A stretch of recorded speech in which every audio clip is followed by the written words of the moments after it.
सबको नमस्कार। आज कांग्रेस पार्टी की ओर से हमारे प्रेस बंधुओं को यहाँ पर जो बुलाया गया है ये इसलिए है कि कांग्रेस पार्टी बीच बीच में जो है आपको पूरा अंडमान निकोबार की जनता को जागरूक करने के लिए समय समय पर जो है आपका माध्यम से जागरूकता कराते हैं। वर्तमान समय इसलिए बुलाया कि आपने देखा 19 सितंबर जो स्पेशल सेशन पार्लियामेंट को बुलाया है, हमारे बहुत ही प्रिय हमारे प्राइम मिनिस्टर साहब नरेंद्र मोदी जी ऐसा समय में स्पेशल पार्लियामेंट सेशन बुलाया और सब देश भर में सभी चौकित था कि क्या होगा। किसी को पता नहीं, इवन आप मीडिया को भी पता नहीं है कि क्या चीज़ के लिए बुलाया गया है। इवन आपका जो है अपोजिशन के जो पार्टी के जो नेता लोग हैं, जो अपोजिशन के जो पार्टी के जितने भी नेता हैं, उनको भी पता नहीं है इस देश भर में कि किस लिए ये स्पेशल सेशन जो है बुलाया गया है। लेकिन आखिर तक जब समय आया तब ने देखा वुमेन रिजर्वेशन बिल, जिन्होंने उन्होंने नाम दिया नारी शक्ति बंधन अधिनियम, नारी शक्ति बंधन अधिनियम उन्होंने नाम दिए बीजेपी की ओर से। लेकिन आपको मालूम होगा ये बिल 1996 में शुरुआत हुआ था और आज टिल डेट तक आज जो स्पेशल पार्लियामेंट बुला के इसको पारित करने चाहा, लेकिन हमारे कांग्रेस की जो तरफ से, हमारे पार्टी की तरफ से मैडम सोनिया जी, हमारे राहुल गांधी जी, मल्लिकार्जुन खड़गे जी, जितने भी हमारे शीर्ष नेता थे, सभी ने सपोर्ट किया इस बिल को कि हाँ हमने शुरुआत किया ये चीज़ और ये समापन होना चाहिए और जितना भी जल्दी महिला बिल पास हो सके उतना गवर्नमेंट के लिए और हमारे पार्टी की तरफ से हमारे नेतागण जो है पूरा सपोर्ट दिया कि आप जल्दी से जल्दी इसको करिए। मोदी जी 1996 में हम लोग शुरुआत किया था और आज तक ये पूरा नहीं हुआ, लेकिन चलो आपका बहुमत है यहाँ में सरकार के अंदर में, हम फुल सपोर्ट करते हैं महिला आरक्षण बिल को। लेकिन आपको पता होगा कि मोदी जी जैसा जुमलाबाज, सबसे बड़ा जुमलाबाज अगर कोई होगा इस हिंदुस्तान के अंदर में, वो हमारे प्रिय जो प्राइम मिनिस्टर साहब मोदी जी हैं। हम क्यों कह रहे हैं कि आपने देखा 2014 से जब देश में आने से पहले, जब प्राइम मिनिस्टर होने से पहले जिन्होंने कहा था कि अनएम्प्लॉयमेंट के ऊपर में सालाना 2 करोड़ युवाओं को हम नौकरी देगा, 2 करोड़, लेकिन क्या दिया? नहीं दिया। आज ये सबसे बड़ा जुमलाबाज है। इसलिए मैं कहता हूँ किसान को आय दुगना करेगा, कहाँ है किसान का आय दुगना? किसान का आय दुगना करेगा कहा था, लेकिन आज वो दुगना नहीं हुआ। 2022 के अंदर हर सर का ऊपर में छात होगा। ये छात लेने के लिए उन्होंने कहा था कि 2022 में जो भी लोग हैं हमारे देश के अंदर में जिसके पास घर नहीं है उनके जो है घर दिया जाएगा। काला धन वापस लाने का वादा किया था, काला धन वापस लाने का वादा किया था। 15 लाख हर व्यक्ति को अकाउंट में देने का बात कहा था। ये सबसे बड़ा जुमला था उस समय में। और इस समय में ये जो वो कहते हैं महिला सशक्तिकरण, वुमेन रिजर्वेशन बिल, ये जो है महिला लोगों के लिए बेवकूफ़ बनाने के लिए ये बिल है। ये महिला लोग को बेवकूफ़ बनाने के लिए बिल है। लोकसभा राज्यसभा में बिल पारित हुआ, पास हो चुका है, लागू कब होगा मोदी जी? मैं पूछने चाहता हूं इस प्रेस कॉन्फ्रेंस के माध्यम से, लागू कब होगा? कोई बता सकता है? कोई भी बता सकता है कि बीजेपी का जो कार्यकर्ता, प्राइम मिनिस्टर से लेके अमित शाह से लेके उनका हर कार्यकर्ता से हम पूछता है कि आप हर्ष मनाओ, उल्लास मनाओ, लेकिन कब होगा? इससे बड़ा जुमला इस हिंदुस्तान के अंदर में आज तक कोई किया नहीं, आज तक कोई पॉलिटिकल पार्टी नहीं किया, कोई भी लोग नहीं सोचा नहीं इस तरह बड़ा जुमला के लिए, जो आंखों का सामने दिखाता है कि आपका बिल पास हुआ है, पास किया गया है, लेकिन लागू कब होगा वो उन लोगों को पता नहीं। इसलिए हमारा प्रिय नेता राहुल गांधी जी, हमारे प्रिय नेत्री हमारे मैडम सोनिया जी, हमारे प्रिय नेता खड़गे जी, इन्होंने कहा सब कुछ छोड़िए, 2024 में ही ये महिला आरक्षण बिल जो है आप पास करिए, हम आपके साथ हैं। लेकिन आपने देखा, पूरा मीडिया का माध्यम से हम लोग ने देखा कि अमित शाह जी कह दिया ये 2029 तक कोई संभव ही नहीं है, 2029 तक संभव ही नहीं, तो फिर ये बिल लाया क्यों? क्या आने वाला समय में आप होगा? कौन सा सरकार होगा? कौन होगा? ये महिला लोगों को विभ्रांत करने के लिए, उनका वोट को हथियाने के लिए ये सो षड्यंत्र जो है बीजेपी रचा है, ये पूरा देश का महिला को समझना पड़ेगा। आज वो दिन है कि आप समझो, जैसा 2014 के पहले जुमलाबाजी किया है, आज ये सबसे देश का सामने, महिलाओं के सामने सबसे बड़ा एक जुमला है। ये आपको बता नहीं सकता है कब से शुरुआत होगा, तो ये बिल लाने का क्या मतलब है? दूसरा कोई सरकार होगा, दूसरा कोई ये होगा, उस लोग लाएंगे, आपको करने का क्या ज़रूरत है? आप जब ये नहीं किया, अब आप बताते हैं कि क्यों नहीं होगा, बोलता है कि क्यों नहीं होगा। इसका कारण है सेंसस होना चाहिए, सेंसस होना चाहिए। अरे सेंसस किस बात का है? सेंसस आपने क्यों नहीं किया? 2021 में सेंसस था, आपका सरकार था, आप 2022 में कर लेता। फिर आप कहते हैं कि भाई डिलिमिटेशन करना चाहिए सेंसस के बाद। इतना सारा प्रावधान रखा है, इसलिए राहुल गांधी जी कहा ओबीसी का प्रावधान कहा है, आप इस बिल में तो ओबीसी का नहीं रखा। आप ओबीसी करके अब गला सूखता है, हर इलेक्शन में ओबीसी का प्रावधान देता है, लेकिन इस बिल में जो है ओबीसी को आप नहीं रखा है। क्यों? क्योंकि मन में, आपका मन में खोट है। इसलिए उन्होंने दिखाया कि अगर ओबीसी का आप इतना ही बड़ा आप शुभ चिंतक हैं, वो आपका मिनिस्ट्री में कितना है? आज आप इस सरकार चलाते हो 90 आईएएस ऑफिसर से, उसमें केवल 3 जो ऑफिसर है वो आपके ओबीसी है।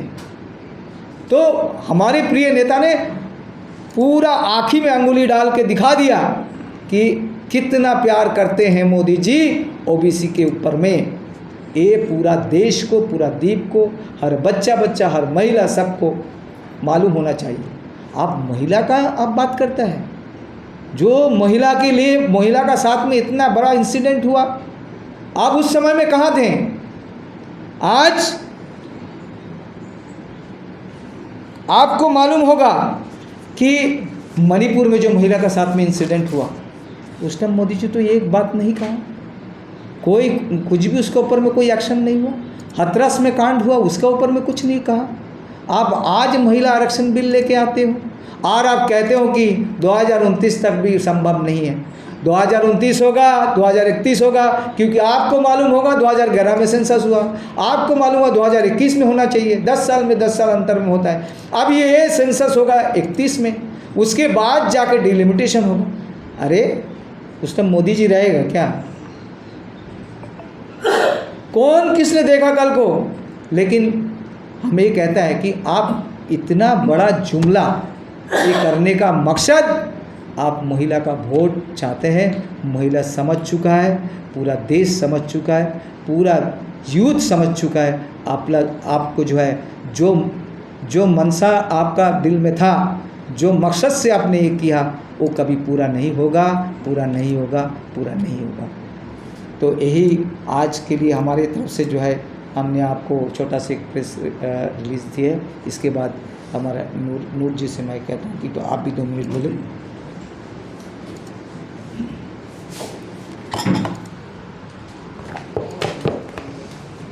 सबको नमस्कार।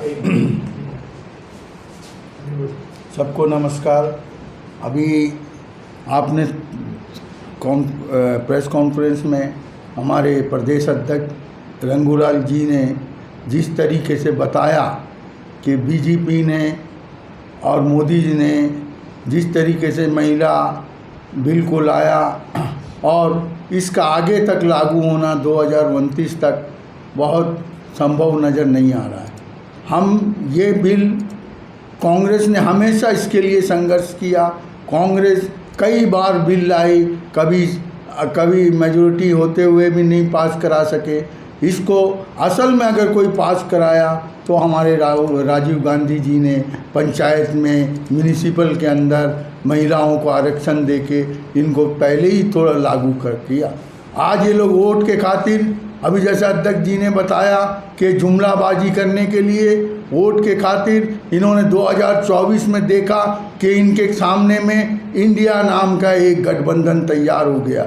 इनका डर से इन्होंने महिला बिल अचानक पार्लियामेंट के अंदर में लाया ताकि महिलाओं को लॉलीपॉप पकड़ाया जाए, महिला इसको देखकर खुश होके उनको वोट दिया जाए। मैं पूछना चाहता हूँ ओबीसी कहाँ गया, इसके अंदर माइनॉरिटी वाला लोग, महिला लोग का क्या होगा, ये सब बारे में इसके अंदर कोई नहीं है और कोई संशोधन भी करना नहीं चाहती सरकार। इसके लिए यह और लेट होगा, ये 2031-32 तक भी जा सकता है लागू होते होते। मैं अभी जैसा इन्होंने बताया कि खाली जुमलाबाज, डिमोनेटाइजेशन में आपने देखा कि आज भी काला धन कहाँ आया, काला धन नहीं आया। 15 लाख रुपया गरीबों का झोली में नहीं आया। आज आप आयुष्मान का हालत देखिए, योजना का, इनको ये जो लोगों को देते हैं 5 लाख रुपया, आज ये उनका जो बोला वाला जगह मेडिकल में देते हैं जहाँ सही से इलाज नहीं होता। आदमी, गरीब आदमी भीख मांग के प्लेन का किराया दे के जाते हैं, लेकिन रिटर्न आने के बाद उनको साल 2-2 साल हो जाता है, उनको नहीं मिलता। लेकिन यही चीज़ को हमारी मोदी जी इस तरीके से डंडोरा पीटते हैं कि जैसे आयुष्मान भाव से योजना से सारा आदमी के बीमारी ठीक हो गया, सारा वो इलाज मिल गया। लेकिन मोदी जी, आपको हकीकत देखना होगा, आपको ज़मीन में उतरना होगा कि आज क्या हालत है। आज अंडमान के अंदर में गरीब लोग को अगर ये पार से वो पार जाना है तो कम से कम 20,000-15,000 रुपया प्लेन का किराया देना पड़ता है। उन गरीबों के बारे में सोचिए। आज द्वीपों के बच्चों को नौकरी नहीं है। ऐसा बिल लाइए कि जिस आइलैंड का लड़का है, जिस स्टेट का, उसी में उनको नौकरी मिलना चाहिए। ये बिल पार्लियामेंट में अगर आप लाते नए संसद भवन के अंदर तो आपका नाम होता, बेरोजगार आपको दुआ देता। आपको ये काम करना चाहिए था। आपने वो सब छोड़कर जो महिलाओं को, जिसको लॉलीपॉप दिया गया, जिसे पहले ही आधा दे चुका था हमारे राजीव गांधी ने, आपके पंचायत राज के अंदर, म्यूनिसिपल के अंदर में 1/3 में उनको दिया गया। कांग्रेस हमेशा महिलाओं के लिए हमेशा संघर्ष किया, हमेशा उनका तरक्की के लिए हमेशा आगे रहा। और ये बिल को, अगर ये बिल है तो किसी का, वो इंडियन नेशनल कांग्रेस का बिल है। ये बिल उन्हीं के नाम में होना चाहिए, लेकिन नहीं। ये बीजेपी का पुराना आदत है कि कांग्रेस का दिया हुआ हर योजना को ये अपना नाम लगा के ये बाजार के अंदर बेच देते हैं, लेकिन इसका जन्मदाता कौन है ये नहीं बताते। लेकिन ये कांग्रेस ही का योजना है, इनका सारा योजना आप देखिए।